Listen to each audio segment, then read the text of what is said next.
Φίλες και φίλοι, γεια σας! Υπάρχει μία στιγμή σε κάθε σχέση με παθολογικό ναρκισσισμό που είναι πιο επικίνδυνη από όλες τις άλλες. Δεν είναι η αρχή, δεν είναι η φάση του love bombing, δεν είναι ούτε η πρώτη απόρριψη. Είναι η στιγμή που εσύ ξυπνάς, η στιγμή που δεν εξηγείς άλλο. Δεν απολογείσαι, δεν κυνηγάς, δεν φοβάσαι να χάσεις. Και εκεί, ακριβώς εκεί, ξεκινά κάτι άλλο. Ο ναρκισσισμός ενεργοποιεί έναν μηχανισμό που για πολλούς είναι σοκαριστικός. Στρέφει τους άλλους εναντίον σου. Είμαι η Μαριάννα, ψυχίατρος και ψυχοθεραπεύτρια και σας καλωσορίζω σε ένα ακόμη βίντεο του καναλιού μου. Γιατί ο ναρκισσιστής στρέφει τους άλλους εναντίον σου όταν ξυπνάς? Γιατί συμβαίνει αυτό? Γιατί ενώ απλώς έβαλες όρια, ξαφνικά βρίσκεσαι να έχεις χάσει φίλους, συγγενείς, κοινό περιβάλλον. Γιατί διαδίδονται ιστορίες? Γιατί αλλοιώνεται η αφήγηση? Γιατί παρουσιάζεσαι εσύ ως προβληματικός? Για να το καταλάβουμε, πρέπει να φύγουμε από την επιφάνεια και να μπούμε στον πυρήνα του ναρκισσισμού. Ο παθολογικός ναρκισσισμός δεν είναι απλώς εγωκεντρισμός. Είναι ένα εύθραυστο ψυχικό οικοδόμημα που στηρίζεται σε 3 πράγματα. Στον έλεγχο, στην εικόνα και τη ρύθμιση ντροπής. Ο ναρκισσιστής, φίλες και φίλοι, δεν αντέχει την εσωτερική ντροπή. Δεν αντέχει την αίσθηση αποτυχίας. Δεν αντέχει την αίσθηση ότι χάνει τον έλεγχο. Άρα, τι γίνεται σε αυτή την περίπτωση? Εσύ, όσο ήσουν συγχρονισμένος μαζί του, λειτουργούσες ως ρυθμιστής. Του έδινες καθρέφτισμα, του έδινες θαυμασμό, του έδινες υποταγή. Ακόμη κι αν διαφωνούσες, το έκανες μέσα σε πλαίσιο που εκείνος μπορούσε να ελέγχει. Όταν όμως ξυπνάς, αλλάζει η ισορροπία. Το ξυπνάω δεν σημαίνει απαραίτητα ότι φεύγω. Μπορεί να σημαίνει ότι σταματώ να απολογούμε, σταματώ να εξηγώ τα αυτονόητα, σταματώ να φοβάμαι την αποχώρηση, σταματώ να μπαίνω σε παιχνίδια ενοχής. Αυτό για τον ναρκισσισμό βιώνεται ως απειλή διάλυσης. Εδώ ενεργοποιείται ένας κεντρικός μηχανισμός άμυνας, η προβολή. Η εσωτερική ντροπή, ο φόβος εγκατάλειψης, η αίσθηση ότι χάνει τον έλεγχο. Όλα αυτά δεν μπορούν από τον ναρκισσιστή να βιωθούν εσωτερικά. Πρέπει να εκφορτιστούν. Και πού εκφορτίζονται? Στο περιβάλλον. Εσύ μετατρέπεσαι από πηγή τροφοδοσίας σε απειλή και η απειλή πρέπει να εξουδετερωθεί.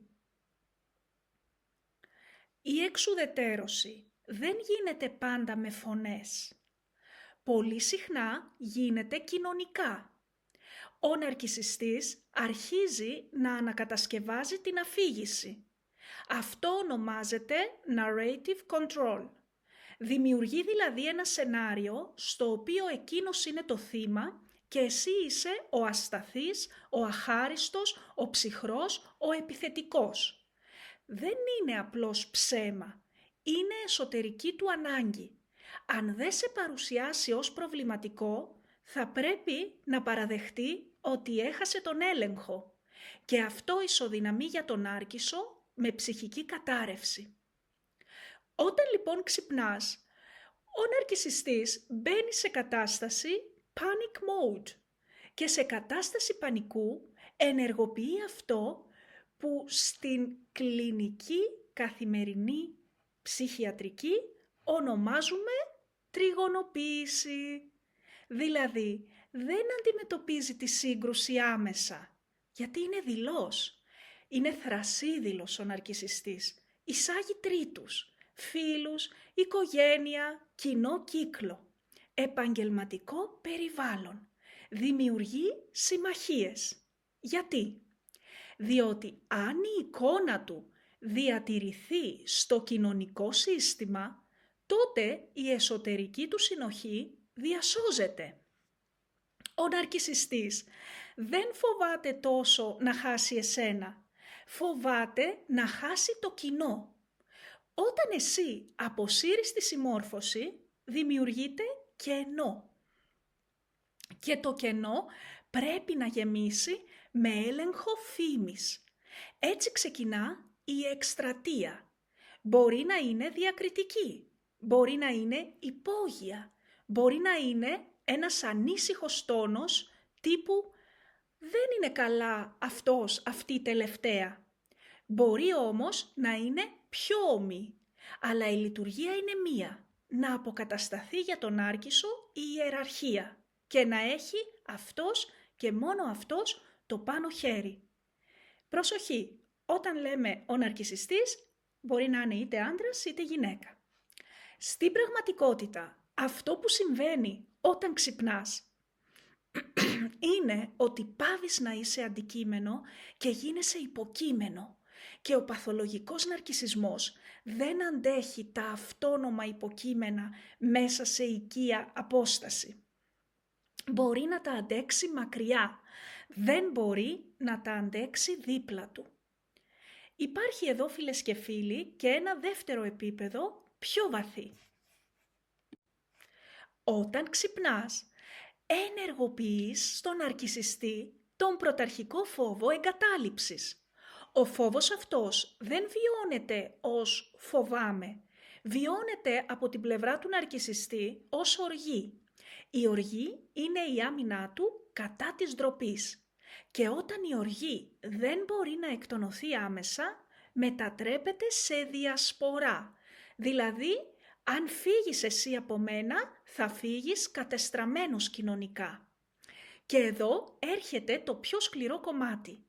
Πολλές φορές το περιβάλλον πιστεύει τον ναρκισσιστή. Γιατί?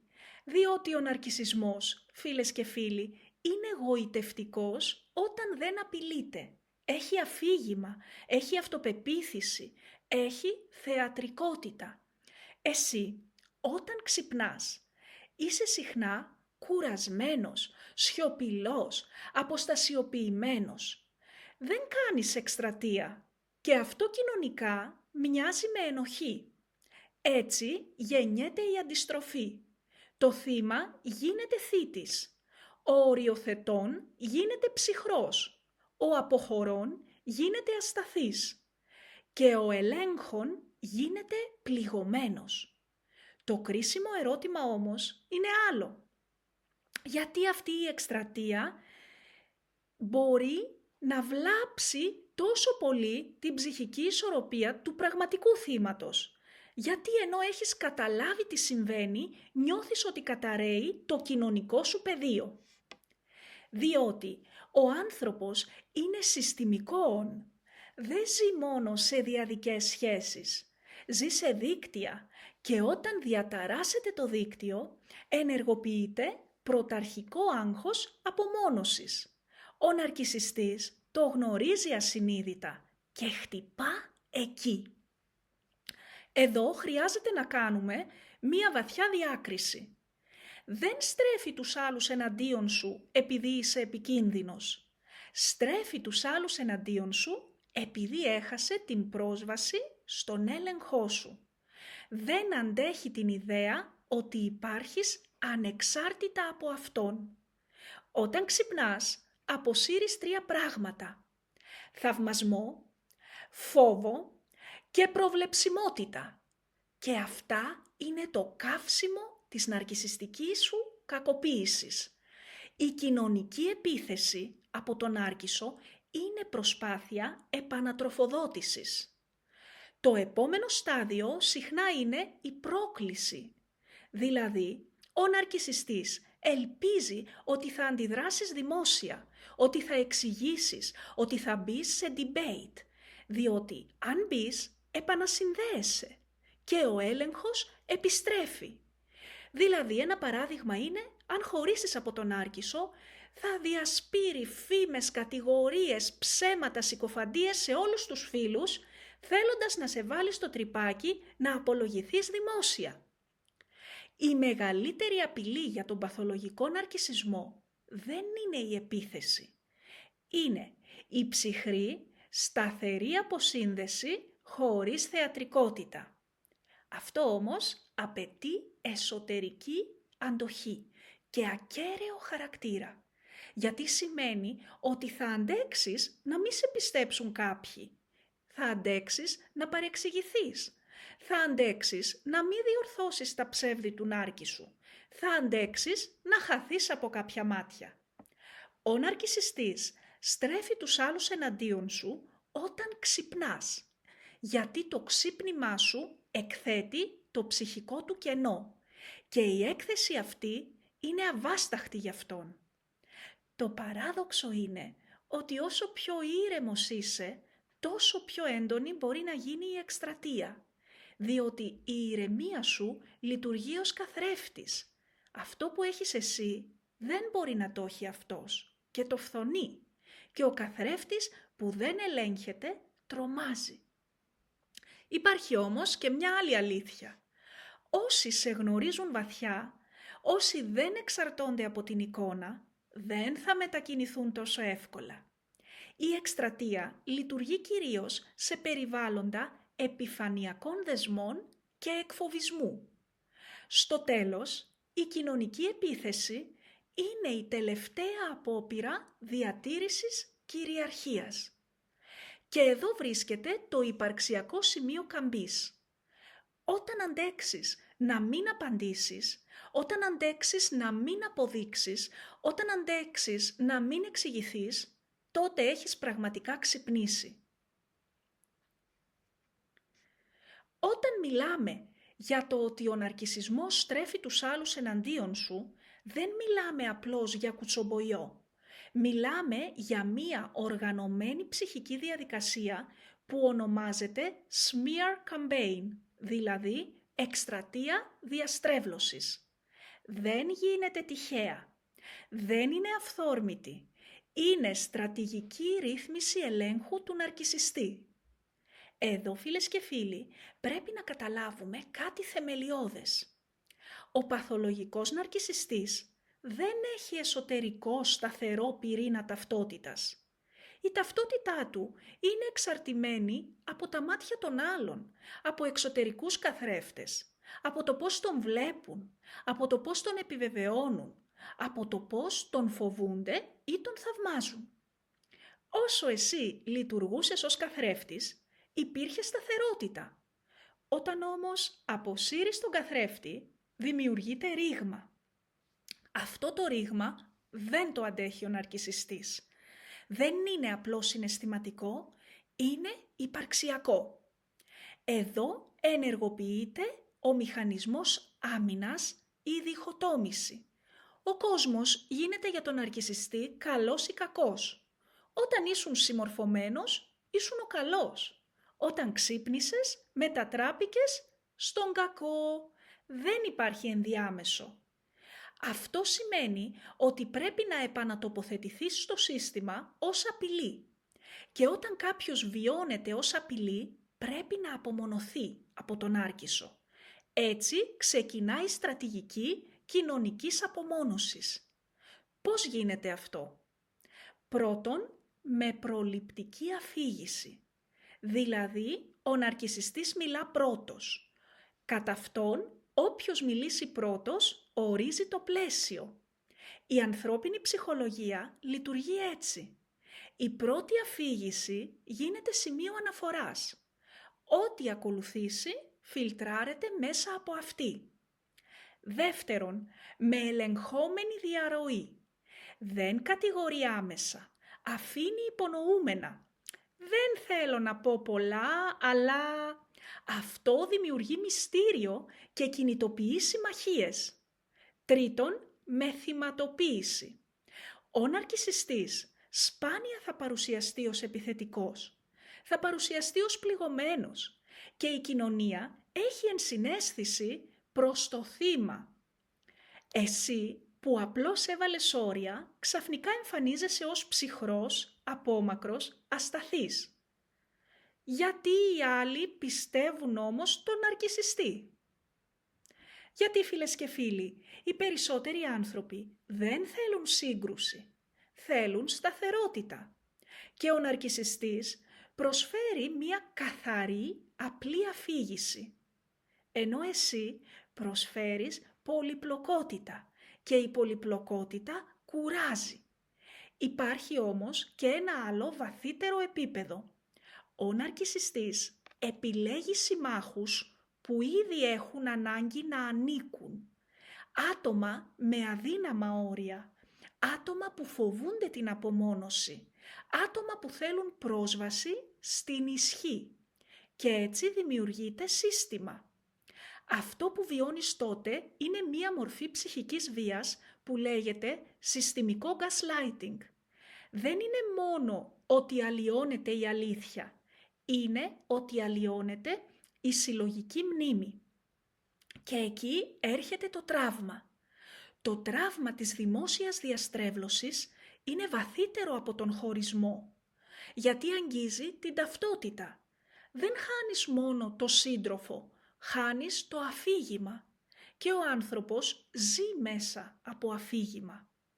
Εδώ τώρα πολλοί κάνουν το λάθος να μπουν σε δημόσια υπεράσπιση, να αποδείξουν, να εξηγήσουν, να εκθέσουν. Αυτό όμως είναι παγίδα, γιατί η εκστρατεία χρειάζεται τροφοδοσία, χρειάζεται αντίδραση. Αν αντιδράσεις έντονα, επιβεβαιώνεις ότι υπάρχει σύγκρουση και η σύγκρουση κρατά τον νάρκισσο στο επίκεντρο. Η πραγματική απειλή για τον παθολογικό νάρκισσο είναι η απουσία δράματος. Αυτά τα άτομα ζουν από το δράμα. Όταν δεν συμμετέχεις στο παιχνίδι αφήγησης, το σύστημα αρχίζει να τρίζει γι' αυτόν. Γιατί χωρίς εχθρό, η θυματοποίησή του, την οποία φυσικά προσποιείται, καταραίει. Αυτό όμως απαιτεί τεράστια ψυχική ωριμότητα. Γιατί σημαίνει ότι θα αντέξεις να παρεξηγηθείς, θα αντέξεις να χάσεις ανθρώπους οι οποίοι δεν είχαν βάθος δεσμού μαζί σου. Θα αντέξεις τη σιωπή. Στην πραγματικότητα, όταν ο ναρκισσιστής στρέφει τους άλλους εναντίον σου, κάνει μία απελπισμένη κίνηση ελέγχου. Είναι ένδειξη αδυναμίας, φίλες και φίλοι, όχι δύναμης. Όσο πιο μεγάλη η εκστρατεία, τόσο μεγαλύτερος ο πανικός. Υπάρχει όμως και μία σκληρή αλήθεια. Κάποιοι άνθρωποι θα παραμείνουν μαζί με τον νάρκισσο, επειδή το σύστημα τους βολεύει, τους δίνει ρόλο, τους δίνει θέση. Εδώ έρχεται το τελικό σημείο αφύπνισης. Όταν ξυπνάς, δεν χάνεις μόνο τον ναρκισσιστή, χάνεις και το σύστημα που τον περιβάλλει. Μπορεί να χάσεις λεγόμενους φίλους, γνωστούς. Αυτό πονά, αλλά ταυτόχρονα καθαρίζει. Γιατί οι σχέσεις που αντέχουν την αποχώρησή σου είναι σχέσεις που δεν βασίζονταν στον φόβο ή στην εικόνα. Και τελικά το ξύπνημα έχει τίμημα. Το τίμημα είναι η απομυθοποίηση. Το κέρδος είναι η αυτονομία. Μετά την εκστρατεία διαστρέβλωσης, μετά τη συμμαχία, μετά την κοινωνική αναστάτωση, έρχεται συχνά, φίλες και φίλοι, κάτι πολύ ενδιαφέρον που είναι τυπικό στους παθολογικούς νάρκισσους. Είναι ένα φαινόμενο που πολλοί δεν καταλαβαίνουν. Γι' αυτό είμαστε εδώ. Θα σου το εξηγήσω. Αυτό το φαινόμενο λέγεται στα αγγλικά hoovering. Το hoovering δεν είναι απλώς επιστρέφω. Είναι μία ψυχική αναρρόφηση. Βγαίνει από το αγγλικό vacuum, ρουφάω πίσω μέσα στο σύστημα. Θα προσπαθήσει ο ναρκισσιστής να σε ξαναγυρίσει πίσω, αφότου σε έχει συκοφαντήσει. Εδώ αρχίζει το πιο παράδοξο στάδιο. Αφού σε παρουσίασε ως ασταθή, ως επιθετικό, ως προβληματικό, ξαφνικά μπορεί να εμφανιστεί με τρυφερότητα, με μεταμέλεια, με ήρεμη φωνή, με μήνυμα «Δεν θέλω να χαλάσουμε ό,τι είχαμε». Γιατί? Διότι η εκστρατεία δεν πέτυχε τον τελικό της στόχο. Ο στόχος δεν ήταν να σε καταστρέψει. Ο στόχος ήταν να σε επαναφέρει. Αν δεν κατέρευσες, αν δεν αντέδρασες, αν δεν μπήκες σε δημόσιο πόλεμο, αν απλώς αποσύρθηκες, τότε το σύστημα μένει χωρίς ένταση. Και ο παθολογικός ναρκισσισμός, φίλες και φίλοι, χρειάζεται ένταση για να επιβιώσει. Μισεί την ηρεμία, μισεί την ησυχία. Εδώ λοιπόν ο νάρκισσος αλλάζει στρατηγική. Από επιθετική απαξίωση περνάει σε επιλεκτική γοητεία. Και αυτό είναι που μπερδεύει περισσότερο. Γιατί ο άνθρωπος σκέφτεται, μα πριν με κατέστρεφε, τώρα δείχνει ευάλωτος. Τι είναι αλήθεια? Η αλήθεια είναι ότι και τα δύο είναι λειτουργίες ρύθμισης. Ο ναρκισσιστής δεν κινείται με βάση την αυθεντική σχέση. Κινείται με βάση την εσωτερική του σταθερότητα. Ό,τι τον σταθεροποιεί, το χρησιμοποιεί. Όταν ένιωσε ότι χάνει τον έλεγχο, χρησιμοποίησε την κοινωνική απομόνωση. Όταν βλέπει ότι αυτό δεν λειτουργεί, χρησιμοποιεί την επαναπροσέγγιση. Αυτό που ο πολύς κόσμος δεν καταλαβαίνει είναι ότι το hoovering του νάρκισσου δεν είναι ένδειξη αγάπης. Είναι ένδειξη αδυναμίας, ανοχής, απώλειας ελέγχου. Εσύ, όταν ξύπνησες, διέκοψες την ροή τροφοδοσίας. Η τροφοδοσία δεν είναι μόνο θαυμασμός. Είναι και σύγκρουση, είναι και δράμα, είναι και φόβος, είναι και εξήγηση. Όταν δεν δίνεις στον νάρκισσο τίποτα από αυτά, δημιουργείται γι' αυτόν κενό. Γι' αυτό επιστρέφει, όχι για να διορθώσει, αλλά για να ελέγξει αν υπάρχει ακόμη πρόσβαση στον ψυχισμό σου. Εδώ είναι το πολύ κρίσιμο σημείο. Αν ανταποκριθεί συναισθηματικά, επανασυνδέεται το σύστημα. Αν απαντήσεις με θυμό, επανασυνδέεται το σύστημα. Αν μπει σε ανάλυση, επανασυνδέεται το σύστημα. Η μόνη απάντηση που δεν μπορεί να χειριστεί ο νάρκισσος είναι η σταθερή, ψύχρεμη, συναισθηματικά αποδεσμευμένη στάση. Αυτό όμως απαιτεί εμπειρία πραγματικής ψυχοθεραπείας και θεραπευτική ωριμότητα. Γιατί όταν σε έχουν κοινωνικά απομονώσει, όταν έχεις αμφισβητηθεί δημόσια, όταν έχεις νιώσει ότι χάνεις το αφήγημα, η ανάγκη επανόρθωσης είναι τεράστια. Θέλεις να αποκατασταθείς, θέλεις να εξηγήσεις, θέλεις να κλείσει το κεφάλαιο. Και εκεί ακριβώς είναι το επικίνδυνο σημείο. Ο ναρκισσιστής γνωρίζει ότι η κοινωνική απομόνωση σε έχει κλονίσει και επιστρέφει τη στιγμή της αδυναμίας σου. Δεν επιστρέφει όταν είσαι δυνατός. Επιστρέφει όταν φαίνεται ότι έχεις κουραστεί. Το hoovering συχνά περιλαμβάνει ξαφνική καλοσύνη του νάρκισσου, δήθεν αυτογνωσία. Μπορεί να σου πει πήγα σε θεραπεία, κατάλαβα τα λάθη μου, κανείς δεν με καταλαβαίνει όπως εσύ. Αλλά η βασική ερώτηση είναι μία. Υπάρχει ανάληψη ευθύνης από την πλευρά του χωρίς κατηγορία? Αν μέσα στη μεταμέλεια υπάρχει έστω και υπενιγμός ότι και εσύ έφταιγες, τότε δεν υπάρχει αλλαγή. Υπάρχει επαναφορά ελέγχου. Φίλες και φίλοι, ο παθολογικός ναρκισσισμός δεν αλλάζει επειδή κάποιος έχασε κάποιον.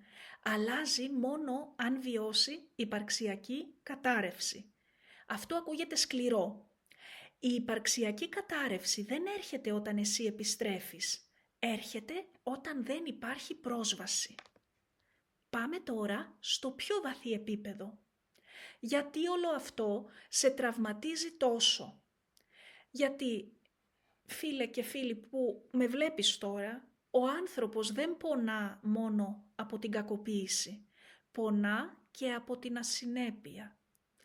Το νευρικό μας σύστημα δεν αντέχει την εναλλαγή εξειδανίκευσης, απαξίωσης, επαναπροσέγγισης. Αυτό δημιουργεί τραύμα δεσμού. Το τραύμα δεσμού είναι εθιστικό. Δημιουργεί χημική εξάρτηση. Κορτιζόλη, ντοπαμίνη, απόσυρση, επανένωση. Και όταν ξυπνάς, δεν παλεύεις μόνο με την κοινωνική επίθεση. Παλεύεις με τη βιολογία της προσκολήσεως. Αυτός είναι ο λόγος που πολλοί επιστρέφουν. Όχι επειδή δεν κατάλαβαν, αλλά επειδή το σώμα τους δεν άντεξε την απόσυρση. Και εδώ έρχεται η τελική κατανόηση. Όταν ο ναρκισσιστής στρέφει τους άλλους εναντίον σου και μετά επιστρέφει, δεν αλλάζει ρόλο. Παραμένει στο ίδιο παιχνίδι, απλώς αλλάζει την τακτική του. Το παιχνίδι είναι ένα, έλεγχος αφήγησης και συναισθηματικής ροής. Το ξύπνημα όμως είναι επίσης ένα και είναι σιωπηλό. Ξυπνάς όταν σταματάς να θες να τον νικήσεις. Ξυπνάς όταν δεν σε ενδιαφέρει να διορθώσεις την εικόνα. Ξυπνάς όταν αποδέχεσαι ότι κάποιοι θα πιστέψουν τη δική του εκδοχή. Ξυπνάς όταν η αυτοαξία σου δεν εξαρτάται από τη συλλογική αποκατάσταση. Και τότε συμβαίνει κάτι πολύ παράξενο. Η εκστρατεία χάνει δύναμη. Το hoovering χάνει ένταση. Το σύστημα αρχίζει να αναζητά νέο κέντρο. Γιατί η ισχύς του ναρκισσισμού δεν είναι προσωπική. Είναι συστημική. Και όταν αποχωρεί συναισθηματικά από αυτήν τη σχέση, το σύστημα δεν έχει πια πρόσβαση. Τώρα, πάμε στο πιο δύσκολο κομμάτι.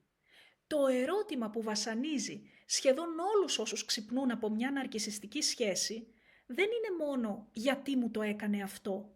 Είναι γιατί οι άλλοι δεν το βλέπουν. Γιατί άνθρωποι μορφωμένοι, λογικοί, κοινωνικά λειτουργικοί στέκονται δίπλα στον νάρκισσο. Γιατί δεν διακρίνουν τη διαστρέβλωση, γιατί συμμαχούν μαζί του. Αν μείνουμε στην επιφάνεια θα πούμε τους εξαπάτησε. Αλλά αυτό είναι μισή αλήθεια.